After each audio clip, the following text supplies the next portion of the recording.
Hello friends, मैं अमित कुमार आप सबको अपने इस यूट्यूब चैनल पर हार्दिक स्वागत करता हूं। हम लोग अब 72 बीपीएससी के रिलेटेड स्टैटिक पोर्शन को देखेंगे, जिसमें हम लोग मेनली उन टॉपिक्स को कवर करेंगे जो हमारे एग्जाम में बहुत इंपॉर्टेंट होते हैं, जिससे हर वर्ष लगभग एक क्वेश्चंस पूछे जाते हैं। ये उन प्रश्नों को हम लोग एग्जाम में किसी भी हालत में छोड़ नहीं सकते हैं, जो रिपीटेड मोड में आते हैं, या यूं बोले तो उस चैप्टर से रिलेटेड हर बार एक प्रश्न आते हैं। तो उसी सिलसिले में हम लोग एंशिएंट हिस्ट्री की एक पोर्शन देखेंगे, जिसका हर साल हम लोग बीपीएससी के एग्जाम में एक क्वेश्चन देखते हैं। तो उसमें देखेंगे आज हमारा टॉपिक होगा गौतम बुद्ध के बारे में। तो सबसे पहले हम लोग गौतम बुद्ध के बारे में जानने से पहले बौद्ध धर्म की उत्पत्ति को जानेंगे, फिर उसके बाद में गौतम बुद्ध के जन्म से लेकर मृत्यु तक और उनके दर्शन क्या दिए गए थे, उनके फिलोसफी किस आधार पर बेसिस है, उन सारी चीजों को जानने का प्रयास करेंगे। और हम ये देखेंगे कि किस प्रकार से हमारे एग्जाम में क्वेश्चन पूछे जाते हैं। तो चलिए देखते हैं कि बौद्ध धर्म की जो उत्पत्ति है ये और उत्तर वैदिक कालीन एक धर्म है, जिसमें हम लोग देखें तो पहले हमारे भारतीय उपमहाद्वीप में वैदिक धर्म चल रहा था, जिसको हम लोग एक प्रकार से ब्राह्मण धर्म भी बोलते हैं। तो उस धर्म से इतर होकर ये जब वैदिक धर्म का पीरियड समाप्त होता है लगभग 500 बीसी पूर्व, तो उसी के समय काल के लगभग अंतराल में जो होता है ट्रांजिशन पीरियड, उसी समय गौतम बुद्ध और महावीर स्वामी का जन्म होता है। इन्हीं दोनों के द्वारा इन चीजों को देखा गया है कि वैदिक परंपरा में और ब्राह्मणवादी कर्म कांड इतने उस समय बढ़ गए थे, यह हिंदुओं के परंपराओं में देखते आ रहे हैं कि हमारे धर्म में रूढ़िवादिता बढ़ते जा रही थी और ब्राह्मणों का वर्चस्व है और सभी वर्णों से ऊपर हो जा रहा था। और इसी को चैलेंज करते हुए दो क्षत्रिय कुमार महावीर स्वामी और गौतम बुद्ध ने नए नए धर्मों की उत्पत्ति की। उत्पत्ति का मेन कारण क्या था, इसके देखें तो पहला कारण यह आता है कि लोगों में उस समय संदेह की भावना बढ़ने लगी, जो प्रत्येक रीति रिवाज में देख रहे थे और रूढ़िवादिता उस पर सवाल उठाने का प्रयास करने लगे थे। हिंदू धर्म के विकृत रूप था, उसमें अगर देखें तो बहुत सारी ऐसी कर्मकांड की भावनाएं आ गई थी, जिसको लेकर आम जनमानस में संदेह की भावना उत्पन्न होने लगी थी। और वो जो संदेह की भावना थी प्रत्येक रीति रिवाज में झलक रही थी। उन्हीं रीति रिवाजों पर अब प्रश्न उठने लगे थे, रूढ़िवादिताओं पर सवाल उठने लगे थे। और ये सवाल कोई और नहीं, इसी धर्म के जो अनुयायी हैं वही सब लोग उठा रहे थे। यदि हम लोग एग्जाम्पल्स के तौर पर देखेंगे तो इसको समझ जाएंगे कि जैसे किसी भी जानवर की बलि देना, ठीक है, यज्ञ पवित्र करना, तो इन सब चीजों में आज भी हम लोग देखते हैं कि बहुत सारे ऐसे कार्य होते हैं जो धर्म ग्रंथों में तो लिखे नहीं है, लेकिन एक रीति रिवाज और परंपरा के तौर पर चलती आ रही है, तो उसी को हम लोग जस्ट फॉलो करते आ रहे हैं। तो उसी का ये सवाल उठाने का प्रयास कर रहे थे उस समय के लोग। इन्हीं सवालों को देखते हुए कुछ ऐसे लोगों का जन्म हुआ जो इन प्रश्नों का उत्तर खोजने का प्रयास कर रहे थे। इसी सिलसिले में देखते हैं क्षत्रिय कुमार गौतम बुद्ध इस परंपरा में आगे निकलते हैं। इसके अलावा देखें उत्तर वैदिक युग में बौद्ध धर्म की उत्पत्ति होती है। उसका दूसरा मेन कारण था ब्राह्मण कर्म कांड के प्रभुत्व के विरुद्ध क्षत्रिय का विरोध करना। यानी इस प्रकार से इतने कर्म कांड हो रहे थे कि किसी भी युद्ध में जाना या जन्म से लेकर मृत्यु तक हर जगह कर्म कांड चालू थे। तो इन सब चीजों से जो मेन संरक्षक थे समाज के क्षत्रिय, उनके बीच इस प्रकार की भावना पनपने लगी कि सारा जो हम वर्क करते हैं एक साम्राज्य को संभालने के लिए, उसकी जनता को संभालने के लिए, लेकिन इसके बावजूद भी एक ब्राह्मण कुल का कोई व्यक्ति हमारे ऊपर बैठा रहता है, जिसके हम सन्निकट भी नहीं जा पाते या उसके नीचे काम कर रहे होते हैं। इसी भावना को लेकर क्षत्रियों में विरोध बढ़ते जा रहा था। उसी विरोध का परिणाम दिखता है बौद्ध धर्म की उत्पत्ति। और तीसरा जो मुख्य कारण था कि यज्ञों में बृहद पैमाने पर पशु बलि दी जा रही थी। तो पशु बलि दिए जाने के कारण उस समय हम लोग देखेंगे कि नई एक कृषि व्यवस्था उत्पन्न हो रही थी। उस नई कृषि व्यवस्था में मैक्सिमम हम लोग पशुओं के द्वारा अपने कृषि कार्यों को करते थे। तो वो जो नई कृषि व्यवस्था उत्पन्न हुई, उसका पशु बलि के कारण ये नुकसान हो रहा था। हमारे कर्म कांड के कारण जो पशुओं की बलि दी जा रही थी, उसके कारण हमारे नई कृषि व्यवस्था जो है वो ढह रही थी, खराब हो रही थी, क्षतिग्रस्त हो रही थी। ये जो तीन कारण है मेनली ये इस धर्म की उत्पत्ति का कारण बनता है। और ये धर्म जब उत्पत्ति होती है, इसमें सबसे बड़ा योगदान होता है जो इन चीजों से ग्रस्त होता है, वो इसमें बढ़ चढ़कर हिस्सा लेते हैं। जैसे वैश्य समाज यानी जो कमर्शियल ट्रेड से रिलेटेड पर्सन थे, उन लोगों के द्वारा इसको सहायता दिया गया, इसको बढ़ाने में योगदान दिया गया। तो ये क्यों कर रहे थे, उसको कारणों को जानते हैं कि वैश्य समुदाय जो था इसका समर्थन क्यों दिया। ये धर्म जो था, बौद्ध धर्म, ये अहिंसा पर बल दे रहा था। यानी किसी भी ट्रेड के लिए या किसी भी व्यापारी के लिए कभी भी हिंसा उसका अमूर्त अंग नहीं हो सकता है, उसका मूर्त अंग भी नहीं हो सकता है। इसको एग्जाम्पल के तौर पर अगर समझना चाहें तो अभी हम लोग देख सकते हैं कि ईरान और इजराइल और ईरान और अमेरिका के बीच में खाड़ी देशों में युद्ध चल रहा है। इस युद्ध के सिलसिले में देखते हैं कि बहुत सारे जो हमारे जो हार्मोज की जल संधि है, हार्मोज जल संधि से ट्रेड जो हमारे हो रहे थे वो काफी बाधित हो गए। तो इसमें सबसे ज्यादा नुकसान किसको हो रहा है, व्यापारी को हो रहा है। तो व्यापारी कभी भी नहीं चाहेंगे कि हिंसा हो, इसके कारण अहिंसा पर जब बल दिया गया तो वैश्यों ने इसकी पूर्ण समर्थन किया, पूरी प्रशंसा करी। हमारे ब्राह्मण धर्म और हिंदू धर्म में जो धर्म सूत्र थे उस पर ब्याज पर कर उगाही का किसी भी प्रकार से माना था, लेकिन ये बौद्ध धर्म और जैन धर्म इस प्रकार के किसी भी तरीके का उगाही पर माना नहीं कर रहा था। तो इसलिए यह वैश्यों के द्वारा इसकी खूब प्रशंसा की गई, समर्थन की गई। इसके अलावा देखें है ना, वैश्यों की स्थिति जो थी, जो हमारे समाज के वैश्य थे, उसकी स्थिति में सुधार हेतु वर्ण व्यवस्था की इसमें निंदा भी की गई थी। तो वर्ण व्यवस्था की निंदा के कारण जो है वैश्य समाज इसकी समर्थन करता है। क्योंकि अगर हम लोग हिंदू धर्म में देखें तो हायरार्की इस प्रकार से होती है कि सर्वोच्च जो होता है ब्राह्मण, इसके बाद में क्षत्रिय, इसके बाद में वैश्य और इसके बाद में शूद्र, तीसरे पायदान पर वैश्य आता है। लेकिन इस धर्म में सभी को समान रूप से माना गया। तो इस धर्म के संरक्षकों में देखें और इसके समर्थकों में तो वैश्य समाज से ज्यादा लोग आते हैं और शूद्र समाज से ज्यादा लोग इसमें पार्टिसिपेट करते हैं। ये रहा बौद्ध धर्म की उत्पत्ति के बारे में। अब हम लोग जानेंगे कि महात्मा बुद्ध का जो जन्म हुआ वो कब हुआ और कैसे हुआ, उसके बारे में देखते हैं। तो गौतम बुद्ध का जन्म सिद्धार्थ के रूप में होता है। गौतम बुद्ध का जन्म, जिनको हम लोग सिद्धार्थ भी बोलते हैं, इनका जन्म 563 ईसा पूर्व में 563 बीसी में होता है, नेपाल के लुम्बिनी में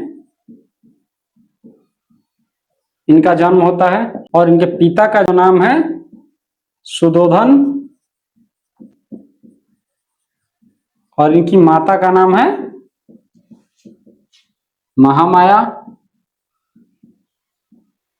इनके पिता जो थे सुधोधन, ये कपिल वस्तु के निर्वाचित सदस्य थे।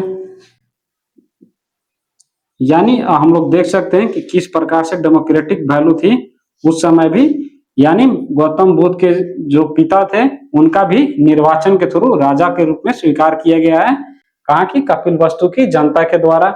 इनकी माता का नाम महामाया, और ये माता जो है इनके जन्म के तुरंत बाद इनका देहांत हो गया था। इनके जो लालन पालन है पूरी तरह से इनकी मौसी महाप्रजापति गौतमी ने की थी।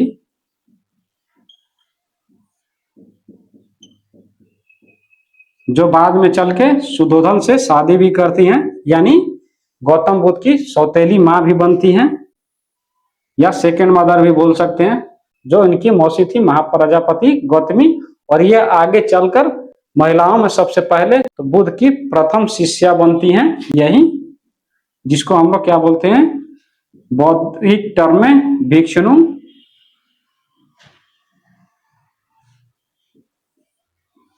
अब इसका जो है गौतम बुद्ध की शादी होती है किनसे, यशोधरा से, और इनको एक पुत्र रत्न की प्राप्ति होती है जिसका नाम है राहुल। इनकी मृत्यु होती है 80 वर्ष की उम्र में।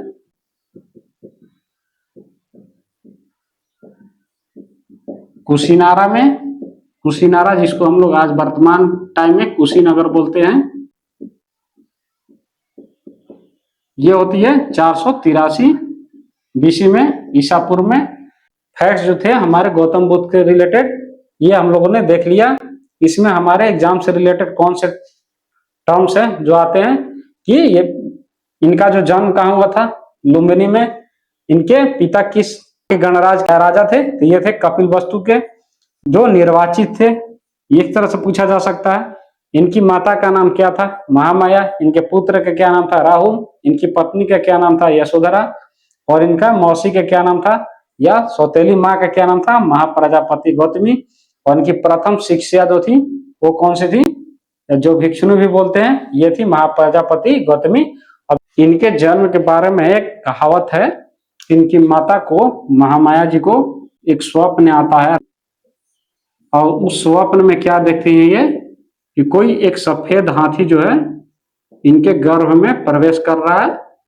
ठीक है, तो ये भी टर्म हमसे पूछे जाते हैं। ठीक है, अब इसके बाद हम लोग देखते हैं कि गौतम बुद्ध ये जब अपने नगर में परिभ्रमण कर रहे होते हैं, घूम रहे होते हैं, तो 4 लोगों को देखते हैं। पहला कौन सा, वृद्ध व्यक्ति को। दूसरा बीमार व्यक्ति को।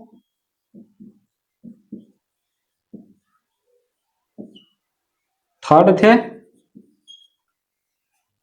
एक शव को, यानी डेड बॉडी को देखते हैं। और फोर्थ देखते हैं एक धार्मिक भिक्षु को देखते हैं।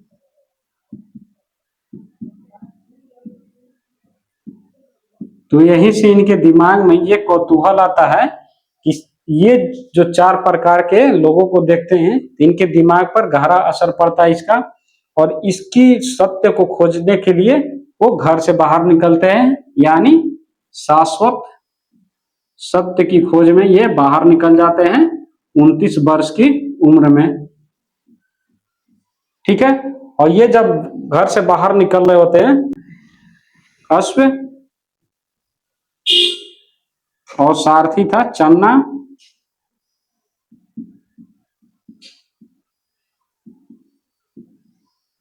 ये आपसे एग्जाम में क्वेश्चन पूछे जाते हैं कि उनके घोड़े का क्या नाम था, ठीक है, उनके सारथी का क्या नाम था। ये आपको याद होना चाहिए। ये आगे चलकर आपको एक फैक्ट से जोड़ा भी जाएगा। प्रतीकात्मक रूप में इसको क्या बोला जाता है, इसको बताया जाएगा। ये देखिए, ये जब घर से बाहर निकलते हैं तो 4 प्रकार के लोगों को देखते हैं। पहला एक वृद्ध व्यक्ति को, एक बीमार व्यक्ति को, तीसरा एक शव को, और एक चौथा धार्मिक भिक्षु को। तीन चारों में देखते हैं कि ये वृद्ध व्यक्ति जो है अपने पीड़ा से तड़प रहा है। ये अपनी आयु की क्षति के कारण जो इसको दुख हो रहा है उससे तड़प रहा है। एक बीमार व्यक्ति अपनी बीमारी के कारण दुखी है। एक शव को देखते हैं कि ये सारा कुछ संसार में ही छोड़ के जा रहा है। और चौथा है एक धार्मिक भिक्षु जो पूर्ण रूप से संतुष्ट तरीका से इनको दिख रहा है। ये 4 प्रकार के लोगों को देखते हैं। इसके बाद में ये शाश्वत शब्द की खोज में निकलते हैं 29 वर्ष की आयु में घर से बाहर, जिसको बोला जाता है महाभिनिष्क्रमण। तो वहां से निकलकर ये बिहार के ये आते हैं बोध गया क्षेत्र में, जिसको उस समय बोला जाता था उरुवेला। बोध गया में इनको निरंजना नदी के तट पर, निरंजना नदी जिसको फाल्गु नदी भी बोलते हैं, फाल्गु नदी के तट पर ज्ञान की प्राप्ति होती है। बोधि वृक्ष के नीचे, पीपल के वृक्ष के नीचे जब इनको ज्ञान की प्राप्ति होती है तो उसको क्या बोलते हैं, निर्वाण। ये सारे फैक्ट्स आपको याद रहने जरूरी है, इसलिए इसको ध्यान से देखेंगे। इनको निर्वाण की प्राप्ति होती है, ज्ञान की प्राप्ति होती है 35 वर्ष की उम्र में।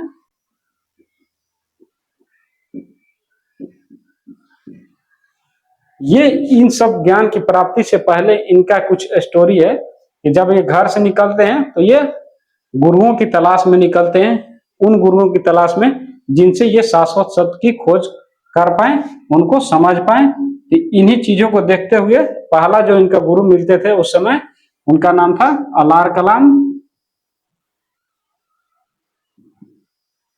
और दूसरे गुरु थे उदाका रामापुत। अब ये इनके पास गौतम बुद्ध ज्ञान की प्राप्ति के लिए गए, लेकिन इनके द्वारा जो ज्ञान दिए गए गौतम बुद्ध को, इससे ये पूर्णतः संतुष्ट नहीं थे। इसके बाद ये वहां से आगे निकलते हैं और उनको निरंजना नदी के तट पे, फाल्गु नदी के तट पे बोधि वृक्ष या पीपल वृक्ष के नीचे इनको ज्ञान की प्राप्ति होती है, जहां पर ये कंटिन्यूअस 8 दिनों तक घोर तपस्या करते हैं। ठीक है, इनकी ज्ञान की जब प्राप्ति होती है तो एक राक्षस आकर इनको बोलता है कि आप जो ज्ञान की प्राप्ति किए हो, जो बता रहे हो वो गलत है। तो इसी को ये सिद्ध करने के लिए कि इनकी जो ज्ञान की साक्षी हैं और इनके तप का जो साक्षी हैं भूमि माता, उनको ये भूमि स्पर्श करते हैं, जिसको भूमि स्पर्श मुद्रा भी बोला जाता है, जिसमें ये अपनी एक कानी उंगली के द्वारा धरती को टच करते हैं, जिसके बाद धरती माता ये बोलती है कि हाँ, इसने ज्ञान की प्राप्ति कर ली है। ये भूमि स्पर्श मुद्रा इनके ज्ञान की साक्षी है। तो इस प्रकार के जो टर्मिनोलॉजी है आपको एग्जाम में पूछे जा सकते हैं। ज्ञान की जब प्राप्ति हो जाती है इसके बाद में ज्ञान का प्रचार प्रसार करने के लिए इनके द्वारा अपने संघ बनाए जाते हैं। तो उस संघ के आधार पर हम लोग देखेंगे, उससे संघ बनाने से पूर्व ये कुछ लोगों को ज्ञान जो है अपना है बांटने के लिए निकलते हैं। उसके इनके शिष्यों में देखें जो महत्वपूर्ण शिष्य हैं ये बनते हैं सारिपुत्र, महामोगलान, ठीक, महाकाकायान, और चौथा जो सबसे इनका प्रिय था, जो निजी सेवक भी थे, आनंद, जो अपने जीवन के 20 वर्ष इनके साथ ही बिताए थे। जब ये आनंद 25 वर्ष के होते हैं तब इनके साथ ये आते हैं और अगले 20 वर्ष तक इनके साथ रहते हैं, जब तक गौतम बुद्ध की निर्वाण की प्राप्ति नहीं हो जाती है, या यूं बोले ये महापरिनिर्वाण नहीं हो जाता है, तब तक ये इनके साथ ही रहते हैं। ठीक है, ये आनंद जो है इनके चचेरे भाई थे। इस तरह से देखा हम लोगों ने, जब ये अपने ज्ञान की प्राप्ति हो जाती है तो उसको ज्ञान को बांटने के लिए निकलते हैं, जिसके क्रम में इनके जो महत्वपूर्ण शिष्य मिलते हैं, सारिपुत्र, महामोगलान, महाकाकायान और आनंद, जो इनके चचेरे भाई थे। लोग भी थे जो इस धर्म को माने, जो राजा महाराजा थे। ठीक है, सामान्य लोगों के अतिरिक्त राजा महाराजा भी इस धर्म को अपनाए। इसमें राजा महाराजा में देखें तो अजात शत्रु, इसके अलावा अशोक, हालांकि ये अशोक इसके समकालीन नहीं थे, जैसा कि हमारे चीफ मिनिस्टर माननीय सम्राट चौधरी जी ने बोल दिया था। ठीक है, ये इनके जन्म से लगभग 350-400 वर्ष की बाद की घटना है, अशोक का जब जन्म होता है। तो समान लोगों में देखें तो बहुत सारे लोग इनके धर्म का, बौद्ध धर्म का एक्सेप्टेंस देते हैं, उनको ग्रहण करते हैं। और राजाओं में देखें तो अजात शत्रु, बिंबिसार, अशोक, ये जो लोग हैं काफी महत्वपूर्ण लोग हैं, ठीक, जो जिन्होंने बौद्ध धर्म को अपनाया। इसके अतिरिक्त देखें तो बौद्ध धर्म के दर्शन क्या बोलते हैं, तो हमारे वैदिक धर्म में नहीं थे,